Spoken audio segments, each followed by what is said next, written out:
राम राम भाई, स्वागत आप सबका स्टेट ज्ञान हिंदी यूट्यूब चैनल पे। आज ग्रुप सी की जो भर्ती थी उस पर कोर्ट में केस था, कोर्ट में सुनवाई थी उसकी, और उसमें कोर्ट ने जो ग्रुप सी की भर्ती का रिजल्ट है उसके ऊपर स्टे लगा दी है। ठीक है, क्यों यह स्टे लगाई है, क्या कुछ आगे रहने वाला है, आज की इस वीडियो में बात करने वाले हैं। तो वीडियो ने लास्ट तक जरूर देखियो। और जब तक स्टेट ज्ञान हिंदी सब्सक्राइब नहीं कराया है तो स्टेट ज्ञान हिंदी ने सब्सक्राइब जरूर कर लियो। तो चलो इस वीडियो ने शुरू करा हाँ, और देख लिया कि कुछ अपडेट है। तो भाई यो है नोटिस प्रशांत डुल वर्जिज है, HSSC वाला जो केस था। अंकुर सिद्धार इसके जो थे एडवोकेट थे पिटिशनर की तरफ थे, और वो उस तरफ से थे AG बलदेव राज महाजन। ठीक है, तो इस केस में जो जजमेंट आई है वह मैं थारती दिखा दूँ कि था जजमेंट यारी। जजमेंट या देख लो भाई, till the next date of hearing यानी कि अगली सुनवाई की तारीख तक जो रिजल्ट है सिलेक्शन का उस पर स्टे रहेगा। तो मतलब कि रिजल्ट के ऊपर स्टे फिलहाल है कोर्ट ने लगा दिया है। अगली इसकी तारीख दी है 5 फरवरी 2024, फाइनल आर्ग्यूमेंट का तारीख डिसाइड करी गई है। तो अब 5 फरवरी ने इसके ऊपर अगली सुनवाई होगी। अच्छा, बात करा कोर्ट केस किस चीज़ पर था, तो कोर्ट केस था ये जो अपने टेक्निकल इशू था, जो पोस्ट प्रीफरेंस मांगी गई थी उस टाइम जो टेक्निकल इशू आया था उसने लेकर कोर्ट में केस था, और उसने लेके आई है। उस टाइम क्या हुआ, टेक्निकल इशू की वजह तक कुछ स्टूडेंट ऐसे थे जो अप्लाई नहीं कर पाए पोस्ट के लिए, जिस पोस्ट के लिए उन्हें अप्लाई करना था, उसने लेकर कोर्ट में केस गया था।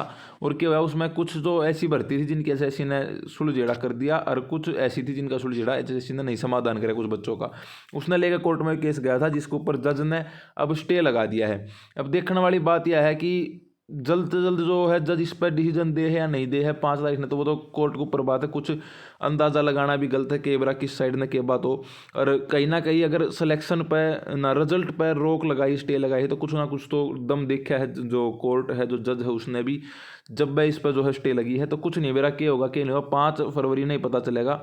लेकिन जो हरियाणा के CM ये बात कह रहे थे अब तक कि ग्रुप सी की भर्तियां ने पहले पूरी करवाएंगे, उसके बाद ग्रुप डी की भर्ती का नहीं जाएंगे। तो ये वो उसका है, क्योंकि सरकार ने तो भर्ती करवानी है भाई, कुछ भी हो जाए। तो उसका एक बार फिर तय जो सरकार है वह ग्रुप डी का नहीं रुख कर ले। क्यों? क्योंकि यह जो भर्ती है या तो गई रिजल्ट के ऊपर स्टे आ गई, और जब तक इसका फाइनल डिसीजन निकल के नहीं आएगा मेरे हिसाब से जब तक इस पर स्टे रहेगी भी। अब डिपेंड वो कर रहा है कि कोर्ट कितना इस केस में इंटरेस्ट दिखावा है, सरकार कितना इंटरेस्ट दिखावा है, उसके ऊपर डिपेंड कर रहा है कि कितनी जल्दी इस केस का डिसीजन जो हो सामने आएगा। उसका अभी कुछ नहीं कहा जा सकता। और बाकी जो केस है उसका हिसाब तो लगा है कि उसका बहुत जल्द जो है रिजल्ट इसका आ जाए, लेकिन कुछ कह नहीं सकते। तो अगर किसी भी कारण से 1% अगर इसका नहीं भी डिसीजन निकल का आवा, तो जब तक डिसीजन नहीं आवा इस पर स्टे रहने वाली है।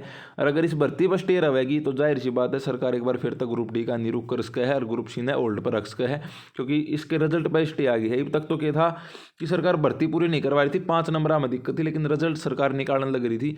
और बिना 5 नंबर के भी सरकार की तरीके से भर्ती पूरी करवा दे भाई। अगर किसी कारण तक कोर्ट में कोई दिक्कत आवे, समस्या आवे, कोर्ट समाधान नहीं निकाले, तो सरकार खुद भी कह दे भाई बिना 5 नंबर का हम भर्ती पूरी कर देंगे, उस डिसीजन पर सरकार जांच कर दी। लेकिन अब क्या हो गया, जो रिजल्ट था उस पर रोक लग गई। तो अब तो सरकार के हाथ में कुछ है ही नहीं, जो कुछ है कोर्ट के हाथ में। जिस दिन कोर्ट कहेगा कि भाई स्टे हटा दी रिजल्ट पर था, उस दिन सर कुछ हो है जो है सरकार आगे चल सका है। पर दूसरी तरफ बात यह है कि भाई कुछ बेरा नहीं, सरकार जिनकी है वो कुछ भी करवा सका है, उस बात का कुछ कह नहीं सकते के करवाएं के नहीं सरकार वाले। लेकिन जो सिचुएशन है उसके हिसाब से फिलहाल स्टे है, 5 फरवरी को अगली सुनवाई है। और अगर सुनवाई में कोर्ट अगर तरीके से काम करता है, न्यायपूर्वक काम करता है, और डिसीजन कुछ भी आता है नहीं आता है, अगर डिसीजन में गड़बड़ रहती है, तो जो सरकार है वो ग्रुप डी का नहीं फिर एक बार आस्क है, जिस तक कहीं ना कहीं जो कैंडिडेट है उन्हें नुकसान होना है। सरकार का उसमें भी कुछ नुकसान नहीं, सरकार ने तो भर्ती करवानी है, उसमें भी जो कैंडिडेट हैं, जो बालक हैं, नुकसान सिर्फ और सिर्फ उनका होना है। तो यह जानकारी इस वीडियो में देनी थी। मिला अगली वीडियो में किसी नई अपडेट के साथ। सारे भाइयों ने राम राम जब तक भाई।